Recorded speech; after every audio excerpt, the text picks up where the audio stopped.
Qu'est-ce qui fait qu'un film est un bon film? Et quels sont les éléments qui rendent une histoire captivante? Vous nous répondrez que ses personnages et leur développement est primordial, et vous auriez raison. Que sa réalisation, son ambiance globale et ses lumières sont les clés d'un film réussi, bien entendu. Mais n'existerait-il pas un autre élément des plus importants dans une œuvre quelle qu'elle soit? Un élément si complexe qu'il permettrait de lier tous les éléments cités plus tôt en leur donnant un sens, une cause et un but? Le temps est une notion fondamentale de la nature dans son sens de temps qui passe. Le temps peut parfois jouer en votre faveur, tout comme il peut vous contraindre à agir rapidement, puisque le temps, phénomène continu, ne va pas attendre que vous agissiez, il avance et contractera les effets de vos décisions et de vos agissements. Le temps est un atout comme une menace, et vous observerez que toute action est réalisée sur la base de celui-ci. Je dois aller faire mes courses avant que le magasin ferme, je dois finir mon exposé avant que le professeur ne me dispute, il faut que j'esquive cette voiture avant qu'elle ne me percute, ou bien fuir ce terrible lion. Coucou!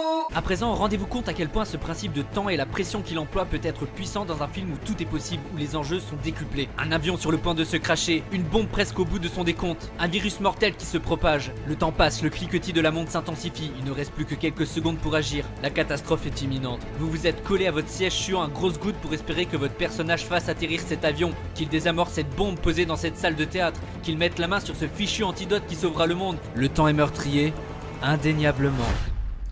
Tu crois pas que t'en fais un peu trop? Non, jamais.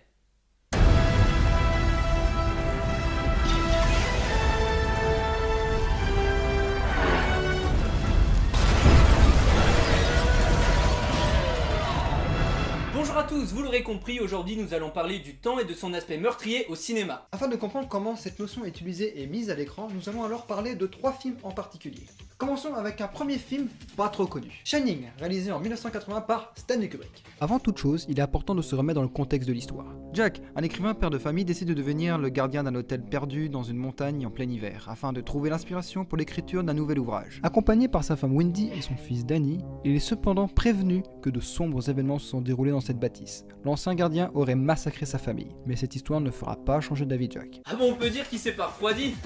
Qu'est-ce que tu racontes? Non, mais je dis ça parce qu'en hiver il fait froid.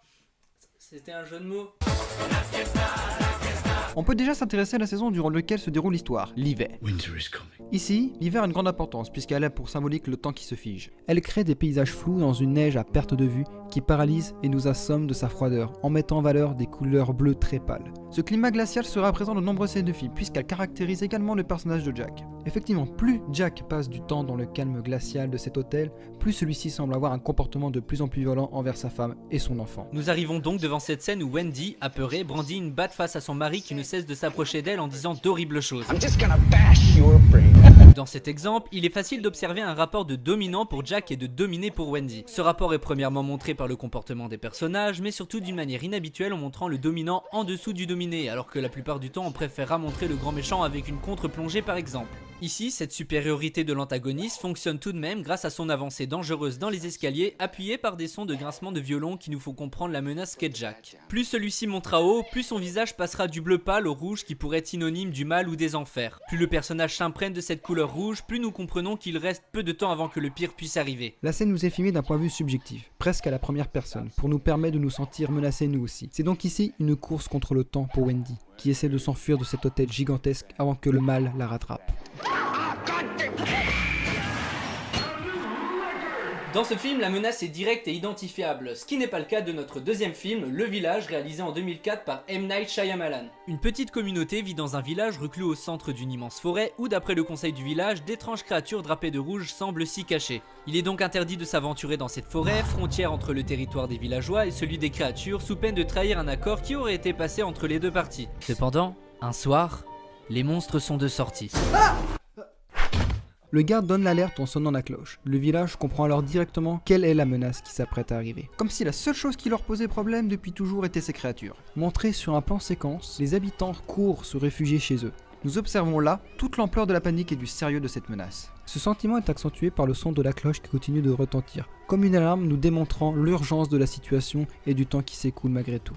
De violentes percussions se font également entendre, prenant le devoir d'agir vite et la bestialité de ces créatures. Dans cet extrait, Ivy, une jeune aveugle, ne peut se résoudre à barricader sa maison avant l'arrivée de son bien-aimé Lucius. Ivy s'avance alors devant le pas de la porte et tend sa main. Tout à coup, le temps semble ralentir. La jeune fille se met elle et sa famille en danger en remettant ses espoirs et sa confiance en Lucius. Il s'agit maintenant d'une course contre la montre pour celui qui attrapera le bras de Ivy en premier entre Lucius qui représente l'espoir, l'amour ainsi que la vie et ses créatures représentant le malheur, la peur et la mort. Cette notion de temps qui se fiche se ressent notamment par ce passage vers une ambiance plus calme et des percussions qui ont un rythme beaucoup moins important qu'à l'origine. Cependant, grâce à des sons diégétiques, c'est-à-dire des sons que les personnages entendent, la mise en scène nous rappelle que les créatures continuent de s'approcher dangereusement sans être réellement touchées par ce ralentissement du temps.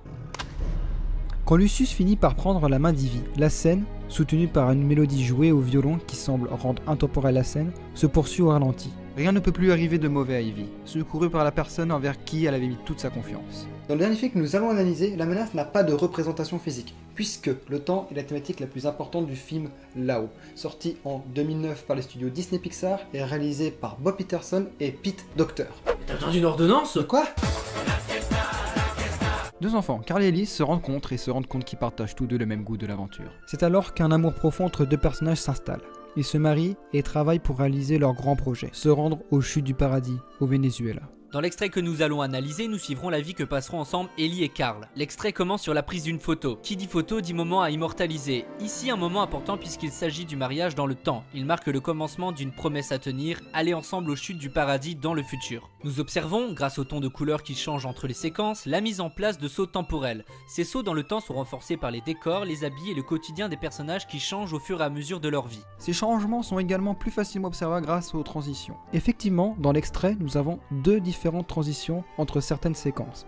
La coupure, bien plus présente dans l'extrait, qui crée le rythme du couple. Ils présentent leur train-train habituel avec des sauts temporels courts. Et l'ellipse en travelling qui, lui, va venir casser le rythme construit par les coupures, pour des instants et des moments importants, comme celui où on apprend que Ellie ne peut pas avoir d'enfant ou quand le couple apprend que Ellie commence à tomber malade et être à bout de force. La musique importe elle aussi beaucoup à la scène. En plus d'être le principal thème du film, elle porte quasiment à elle seule une grande partie de l'harmonie. Lors des moments joyeux, drôles, plusieurs instruments sont présents, trompettes, instruments à cordes et percussions, accompagnés parfois de légères notes de piano et de violon. Lors de moments importants et tragiques, on laisse place principalement au piano, qui, à la fin de la séquence, se veut comme un euphémisme qui atténue la triste destinée des êtres humains, arrivant à la dernière page de leur vie, et une fois la musique terminée, la vie est aussi arrivée à son terme. La lumière a aussi une grande importance puisqu'elle renforce justement ces moments forts. On accentue les tons sombres quand Ellie apprend qu'elle ne peut pas avoir d'enfant pour augmenter la signification de la scène, ou encore dans la dernière partie de l'extrait où Carl se rapproche d'une vieille photo d'Ellie encore enfant. Il comprend alors que le temps lui est compté avant qu'elle ne puisse plus l'accompagner durant ce fabuleux voyage. À partir de cet instant, toutes les scènes qui suivront montreront ce crépuscule symbolisant l'état d'Ellie.